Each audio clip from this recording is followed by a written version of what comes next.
Se os Estados Unidos e a OTAN fizessem ameaças, né, de sanções contra você, você tentaria dialogar, conversar ou você ia peitar os dois?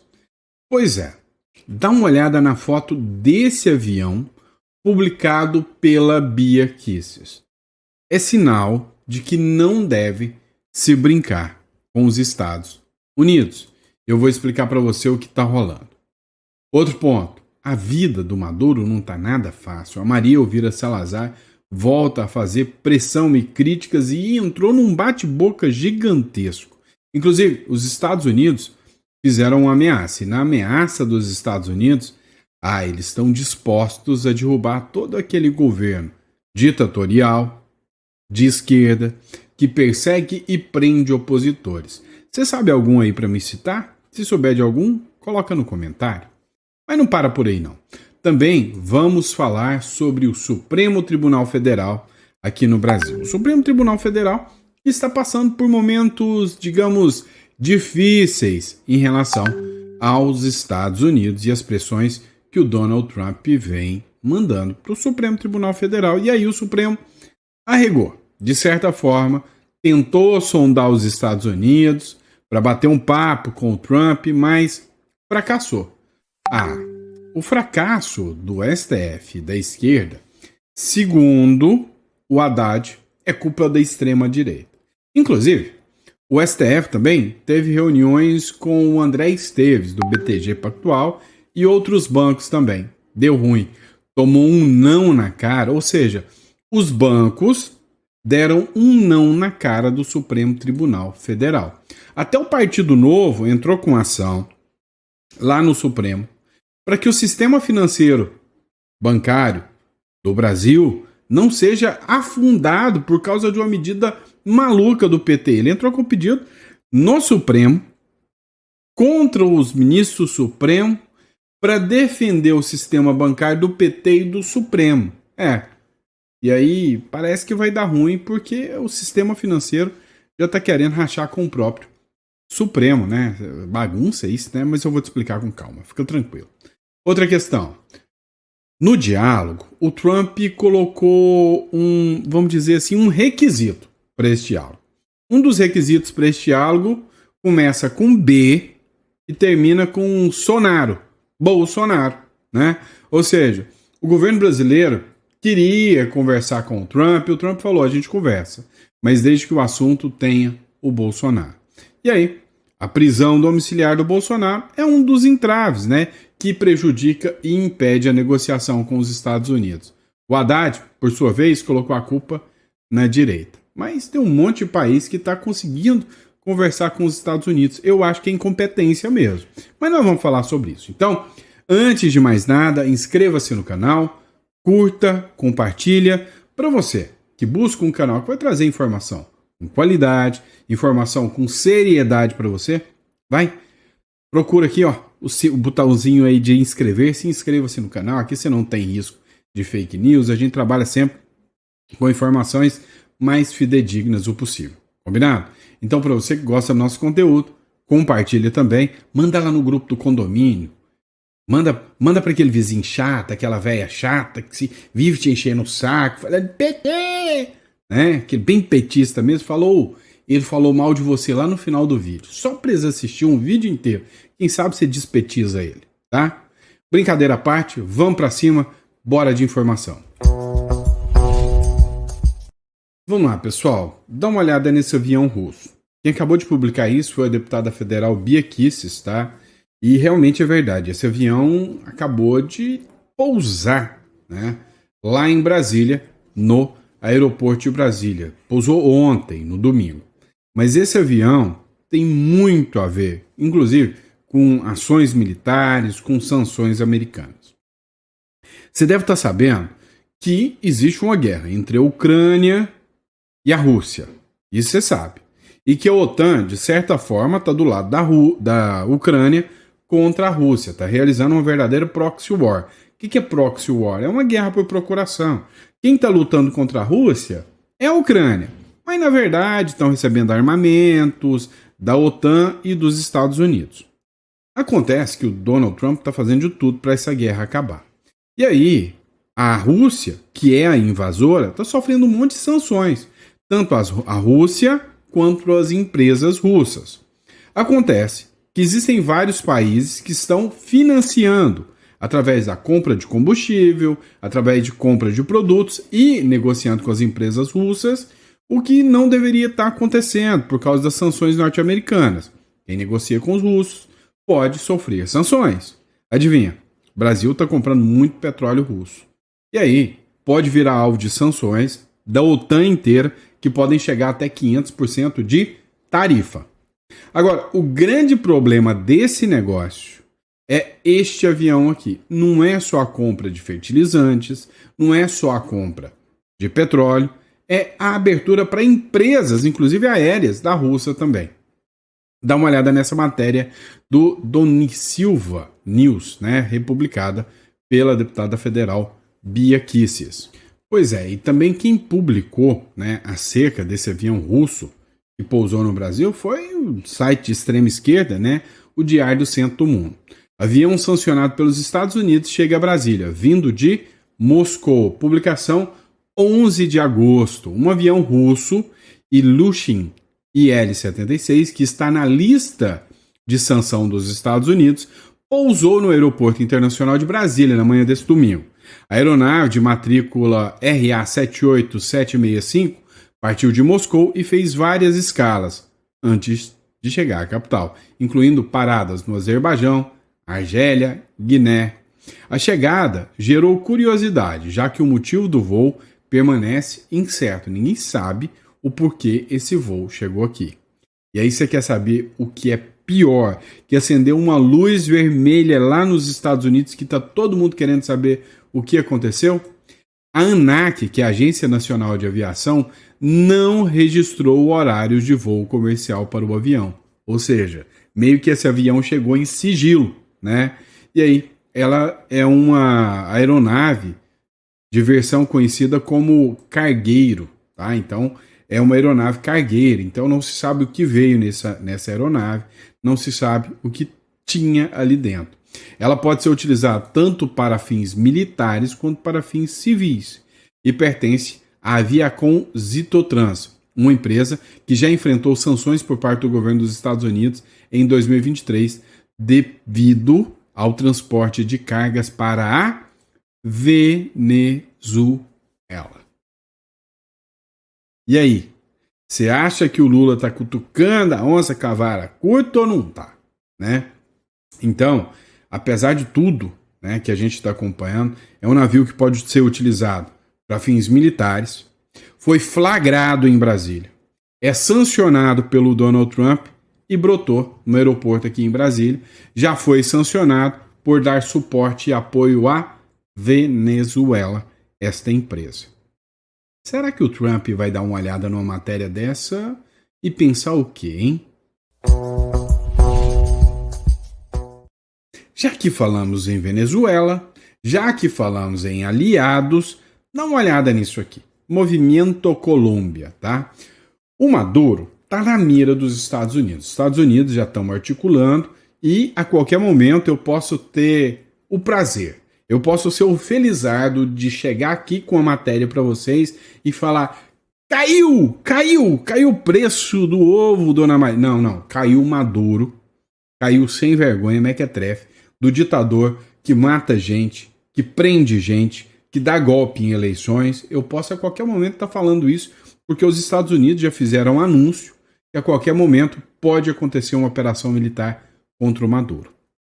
E aí, os Estados Unidos colocaram uma sanção de 50 milhões de doletas, tá, pela cabeça do Maduro. E aí já tem um monte de gente que está querendo receber esse prêmiozinho gordo. E aí o Petro, presidente da Colômbia, guerrilheiro também, da mesma estirpe dessa turma toda lá do Foro de São Paulo. Pois é, foi lá defender o Maduro, dizendo que é um absurdo que os Estados Unidos estão fazendo e se solidarizar com o Maduro. A Maria Elvira Salazar, que é uma deputada lá dos Estados Unidos, já apareceu, brotou e falou: quer saber de uma coisa? Vou mandar um recadinho pro Petro. Ó, nós sabemos por que você está defendendo o Maduro, disse a congressista dos Estados Unidos, Maria Elvira Salazar. A congressista republicana Maria Elvira Salazar lançou duras críticas contra o presidente colombiano Gustavo Petro, logo que esse expressou sua solidariedade, seu respaldo, né, ao mandatário venezuelano Nicolás Maduro em meio ao aumento da recompensa oferecida por Washington pela sua captura. Em uma mensagem publicada na rede social X, Salazar assegurou que Petro considera normal que um chefe de Estado seja ao mesmo tempo líder de cartéis, pandilhas, né, que são guerrilhas, né, uma espécie de guerrilha, né? Não, Pedro, não é normal nem aceitável. Sabemos porque defendes o Maduro, porque compartilha do mesmo histórico de vínculos com guerrilhas e organizações criminais. Ou seja, Maria Elvira Salazar meio que já está filtrando ali, ó. Primeiro Maduro, quem será o próximo? Quem será o próximo, né? E aí, sabe aquele mesmo cara que criticou aqui o Alexandre de Moraes, o Lula? Olha o que ele escreveu. O regime de Chávez e Maduro levou a Venezuela a ser uma das nações mais prósperas do nosso hemisfério, a uma das mais despidas, né, mais pobres, sugando o seu povo, levando o seu povo a uma pobreza lamentável e uma repressão política. Foi o Christopher Landau, que é o vice-secretário de Estado do Marco Rubio, né? Ele é o vice do Marco Rubio. Ou seja, o que a gente observa e o que a gente está estudando é que existem movimentos hoje acontecendo. Tanto movimentos da direita se unindo, quanto da esquerda. E hoje, né, os governos de direita entenderam que os cartéis de drogas, que o narcotráfico e que a guerrilha fomentam e mantêm a existência de vários governos de esquerda, como o governo do senhor Nicolás Maduro. Um exemplo claro é que Javier Milei, aqui na Argentina, lançou em conjunto com os Estados Unidos um programa militar de combate ao PCC e ao Comando Vermelho, que vem do Brasil. Exatamente, sair do Brasil para a Argentina. Então, há um modelo de buquelização de combate ao narcotráfico sendo aplicado. E hoje, quem encabeça esse modelo de, buquelização é o Donald Trump. O Donald Trump já prometeu acabar com todos os cartéis de drogas aqui da região. E aí, como eu disse, até o Luiz Barsi fez essa publicação. A qualquer momento pode acontecer uma operação militar contra Maduro, tá? E aí eu te pergunto, quem está dando suporte para o Maduro? Quem está auxiliando o Maduro, como o Petro? Ou quem recebe avião russo aqui sem a gente saber o porquê, né? Navios iranianos, sem saber o porquê. Será que essa turma tá caçando sarna para coçar? Eu acho que tá. Vamos lá.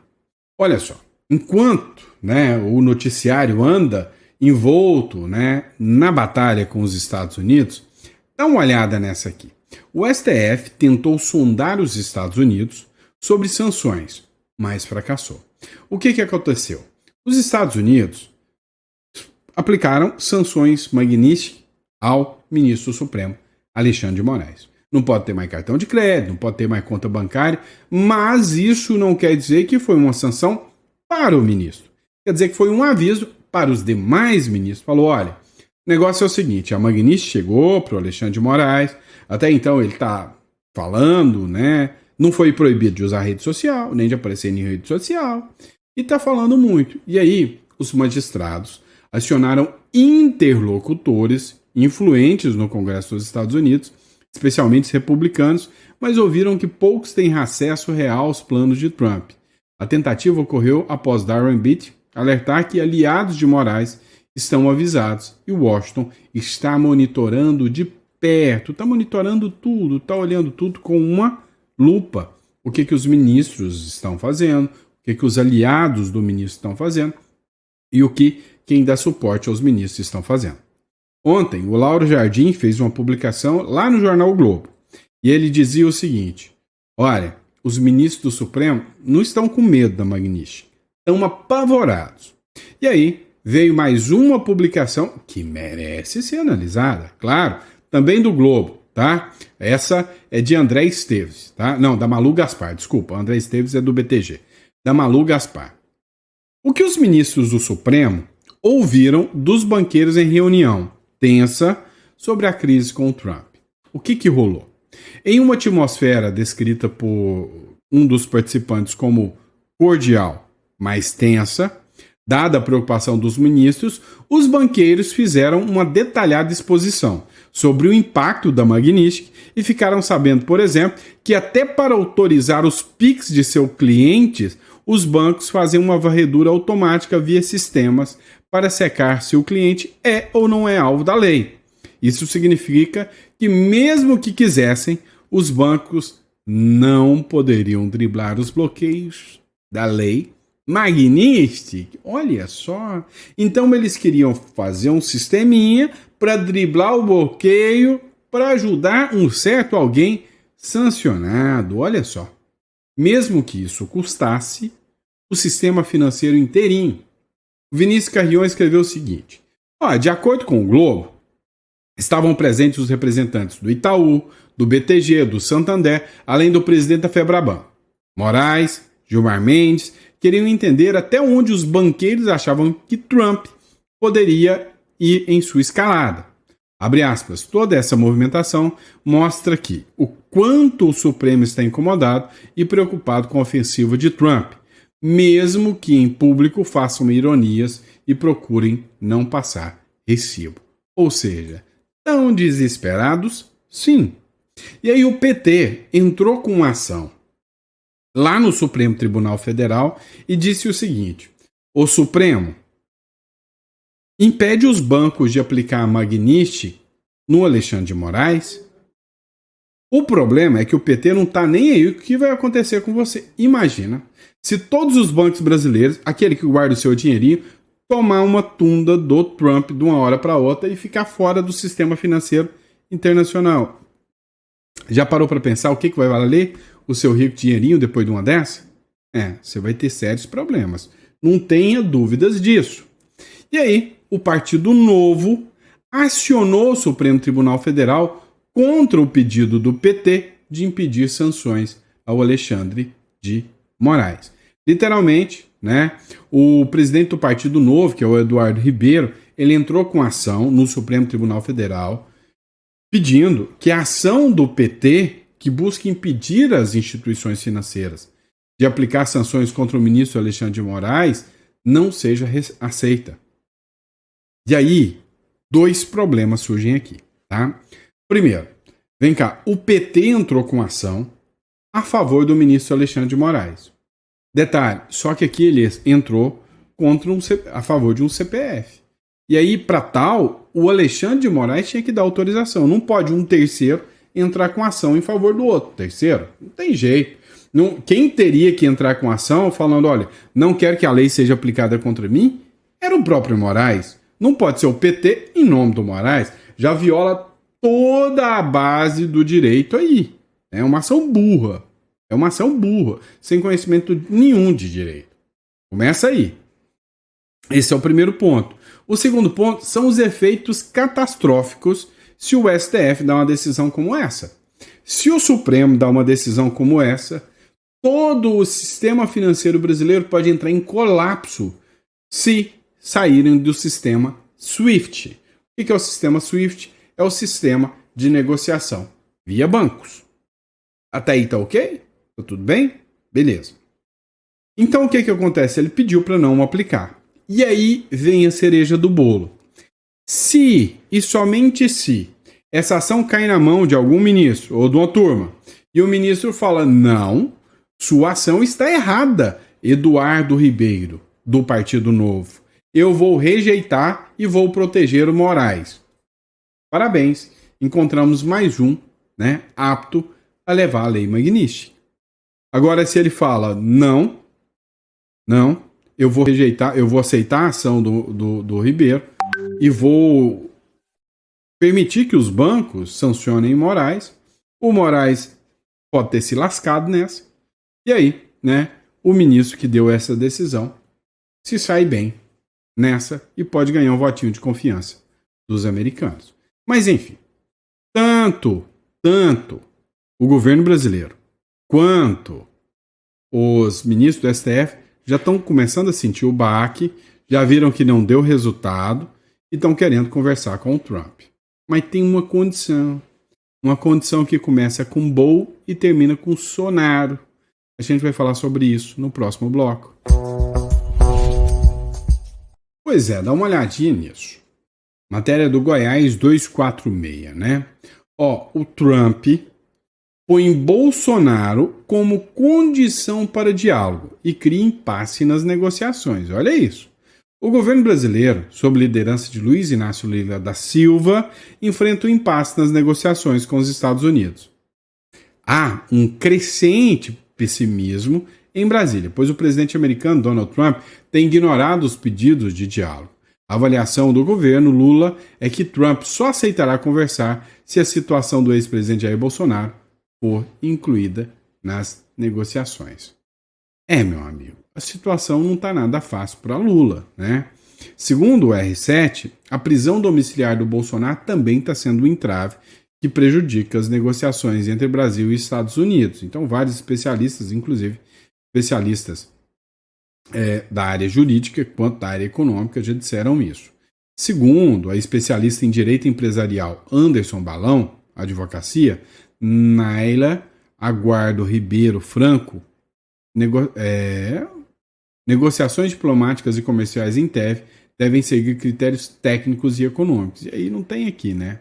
Abre aspas. No entanto, a prática de fatores pessoais e contextos políticos podem influenciar o ritmo ou a prioridade atribuída a determinadas pautas. O mais importante é que ambos os países mantenham canais institucionais de diálogos capazes de preservar as relações comerciais independentes de circunstâncias momentâneas. É o que afirmou aqui, né, a turma de juristas que avaliou isso aqui. E enquanto isso, o Lula sabe que a pressão está acontecendo, sabe que o julgamento do Bolsonaro interfere, e aí, em vez de distensionar, estica ainda mais a corda. A Polícia Federal abriu um novo inquérito contra o Bolsonaro agora por fake news. Segundo eles, o Bolsonaro espalhou dentro de um grupo de WhatsApp uma informação que diz que o Lula era ligado, né, à morte de pessoas LGBTQIA+, né? Segundo a informação que foi divulgada, o Bolsonaro teria sido responsável por publicar uma matéria que dizia que o Lula tinha um sistema de matança, né, atribuía, né, ao Lula o apoio a um sistema de matança contra pessoas LGBTQIA+, sobre o regime da Síria do Bashar al-Assad. E a gente sabe muito bem que o Lula e o Bashar al-Assad eram muito amigos. Muito amigos.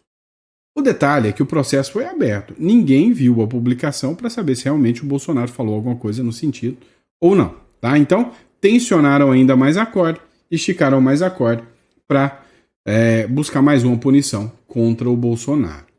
E aí, o que o Haddad fala sobre tudo isso? Espera aí que no próximo bloco eu vou te mostrar. Segundo o Estadão, o Haddad já sabe o porquê que os Estados Unidos não querem conversar com ele. Ele só pensa naquilo, na extrema direita. Pois é, o Haddad diz que reunião com o secretário dos Estados Unidos foi cancelada e atribuiu isso a forças da extrema direita. O ministro disse que tinha uma reunião para dia 11, hoje, mas essa reunião foi cancelada. E segundo o ministro, não há boa vontade por parte do governo americano em negociar com o Brasil. Na avaliação do Haddad, a reunião foi desmarcada devido à força da extrema-direita. Abre aspas. Não há como não ligar o cancelamento da entrevista de Eduardo Bolsonaro ao Financial Times, diz Haddad. Ou seja, o Eduardo Bolsonaro participou de uma entrevista no The Financial Times, onde ele criticou muito o Brasil. O Eduardo Bolsonaro foi chamado para uma reunião às pressas, no sábado, com o governo norte-americano, e hoje o encarregado aqui dos Estados Unidos no Brasil falou, não quero conversar com o Haddad. Mas aí, se fosse só por causa da extrema-direita, olha essa matéria da Rádio Centro Equador, tá? Estados Unidos felicita o Equador por seus 216 anos de independência e ressalta a sólida cooperação bilateral. Olha isso, né? Bem que podia ter um Brasil que tem uma sólida relação bilateral com os Estados Unidos, né? Em nome dos Estados Unidos da América, em nome dos Estados Unidos da América, expresso minhas mais sinceras felicitações ao povo da República do Equador, ao celebrar 216 anos, né, de aniversário da sua independência, ou seja, mandou aqui cartinha para o Equador. O Lula deve estar chorando, não recebe cartinha, tadinho, não recebe não. Mas vamos lá. O Lula está tensionando ainda mais. Você quer saber mesmo por que o Lula não consegue conversar com o Trump? O El País América está dando corda para o Lula e o Lula está se achando. Olha só o próximo bloco. Vê isso aqui. O Lula e a Justiça do Brasil existem firmes ao castigo de aranceles, como que fala? Tarifas, das tarifas de Trump. Quando o presidente estadunidense Donald Trump decidiu dinamitar o sistema de livre comércio vigente desde o fim da Segunda Guerra Mundial, a reação foi uma espécie de salve-se quem puder, né? Cada país negociou como melhor sabido. Porém, esse cenário de ameaças trumpistas e esses sinistros contatos bilaterais e prazos mudou. Brasil é uma exceção, por vários motivos. Estados Unidos há imposto um gravame mais alto, 50%, como depois a Índia. E o presidente Trump deixou claro que aqui as tarifas são um mero instrumento de pressão para que a justiça brasileira enterre o processo por golpismo contra o ex-presidente ultradireitista de Jair Bolsonaro. Você já vê que o País América é um belo do esquerdista, né? Cara, pra mim falou extrema-direita, ultradireita, neocolonialismo, neoliberalismo, colonialista. Pra mim isso não passa de um mequetrefe de esquerda, tá? Então, tem gente ainda dando corda pro Lula se enforcar e enforcar o povo brasileiro junto. Mas até a Globo já tá caindo na real, olha só. A Globo chamou um especialista e o especialista... O professor falou a falta de estratégia do Brasil. Não usou nem Embraer, não usou nada. O Brasil não tem estratégia nenhuma. É um bando de perdido. Dá uma olhada. O Brasil também não teve uma estratégia. Por exemplo, a Embraer foi lá e negociou com os Estados Unidos que ficasse com apenas 10% de tarifas e agora está negociando passar a linha de montagem do KC-390, que é um avião de ponta que a Embraer produz, um avião militar, para os Estados Unidos. Isso geraria 2 mil empregos. Esse tipo de ação, a Embraer está certa em procurar seu interesse próprio, mas esse tipo de ação geralmente é utilizado pela nação, pelo Brasil. O Brasil poderia chegar para a Embraer e dizer, olha, a gente precisa que vocês nos ajudem nessa negociação, vocês são estratégicos para nós e para os Estados Unidos, nos ajudem a negociar, vocês são um trunfo para nós. O Brasil não usou essa carta porque o Brasil não tem, nesse momento, uma estratégia de negociação, Marina. Cara, o Brasil não tem estratégia de negociação, não tem plano de governo, não tem nada. Vou até te falar mais, né? Do jeito que a economia está indo, seria normal você pensar, sabe, mas por que o dólar ainda não está R$7? Impressionante, o Brasil está pegando fogo, tarifas já chegou, o negócio está denso, tá maluco, mas o dólar tá firme ali em 5,45, 5,55. O que está acontecendo que o dólar está estável? Te conto o que está acontecendo. Há ainda uma esperança de que em 2026 o Lula saia do poder. Então, por causa disso, alguns investidores ainda estão mantendo o dólar aqui no Brasil.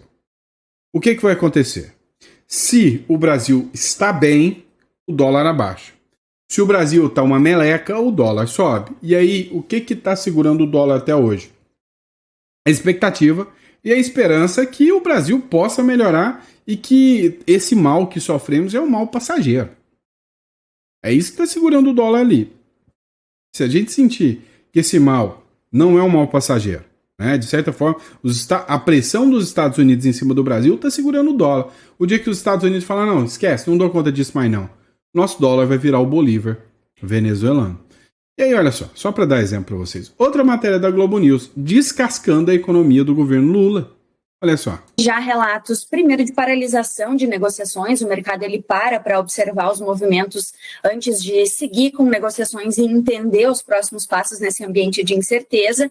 Como consequência disso, a gente já tem um cancelamento de pedidos e parte deles já produzidos, inclusive, mas parte deles que ainda não estavam em produção, o que quer dizer que a gente tende a ter esse impacto ainda, pensando nos próximos meses dessa parte produtiva vinculada à exportação para os Estados Unidos, que já não irá ocorrer em decorrência ou se mantendo esse período de vigência da medida. E como consequência, a gente, como foi comentado, a gente prevê uma estimativa de perda de cerca de 8 mil postos diretos na indústria calçadista. Se a gente considerar os impactos, os empregos indiretos são quase 20 mil postos de trabalho e em termos monetários a gente está falando aí de uma perda de 1,2 bilhão de reais na indústria calçadista brasileira.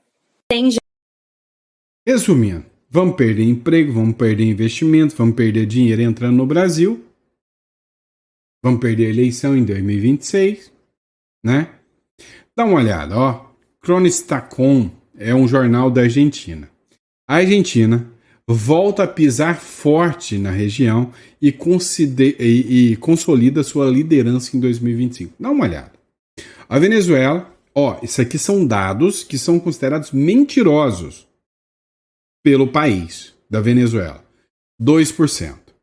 A Colômbia cresce menos que a Venezuela, 1,5%. O Equador, 1,5%. O Peru vai bem, 3,5%, né? 3,1%. A Bolívia, 1,5%. Vai mal também. O Chile, cara, é uma potência econômica que vai até bem, 2%. Uruguai, lembra que eu te falo, o Uruguai não tá mal, 3,5%. O Paraguai está despontando. Paraguai, 3,8%. O Brasil, 2,1%. E a Argentina?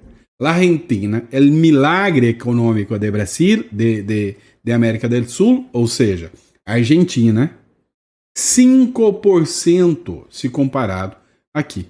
A República das Bananas. Dá uma olhada aqui, né? A República das Bananas, 2,1%. Argentina, 5%. É lógico que a esquerda é melhor do que a direita, né? Olha só, a Argentina de Milei pode ser o milagre econômico dos anos 2020, diz Niall Ferguson. Vai entrar pro... Quem me acompanha há muito tempo, o que eu falei? O Milei vai entrar para os livros de história, né? É a nova Thatcher. O Milei vai entrar para os livros de história, vai ser um símbolo da direita no mundo. Isso sim, o Milei vai ser um símbolo, cara. Vão ter livros e mais livros escritos sobre o milagre econômico chamado Milei. O historiador econômico Niall Ferguson afirmou que a gestão de Javier Milei pode se tornar um dos milagres econômicos da década de 2020. Investir em ativos argentinos desde a eleição de dezembro de 2023, ele vê nas reformas do presidente a melhor oportunidade em décadas para superar o histórico de crise do país. Quem investiu na Argentina se deu bem demais. Quem investiu no Brasil se lascou, né? Ou seja, é a diferença de um governo de direita e de esquerda. Gente, eu tô conversando demais. Agora que eu vi que já tá em 33 minutos, tá? Então, enfim, pessoal, obrigado pela confiança de vocês, tá? Ninguém merece. Eu sou conversador mesmo e eu vou falando e falando. Eu gosto de papear com vocês. Então, se você ficou até o final, coloca no comentário, fiquei até o final. Obrigado pela confiança, pela credibilidade. Papai do céu te ajude muito, tá? Te dê muita fé, esperança para encarar tudo isso. Eu volto no editorial de amanhã de manhã com vocês, tá? Obrigado pela força, pela confiança. Recadinho rápido. Você viu aqui que o Uruguai é um país estável, está crescendo bem. Então é um lugar que vale mais a pena você confiar em investimentos do que o Brasil. E se isso é interessante para você, estou aqui para poder te ajudar, tá? Para poder te ajudar. Clica aqui na descrição, tá? O Uruguai, você tendo uma residência legal no Uruguai, é uma garantia de que, sei lá, cara, você tá no Brasil. Se amanhã você postar aí fora, sei lá, alguma coisa, e a Polícia Federal ir atrás de você, você pega o carro e vai embora. Sabe aquela turma do 8 de janeiro? Se eles tivessem uma residência, a jurisdição é do outro país.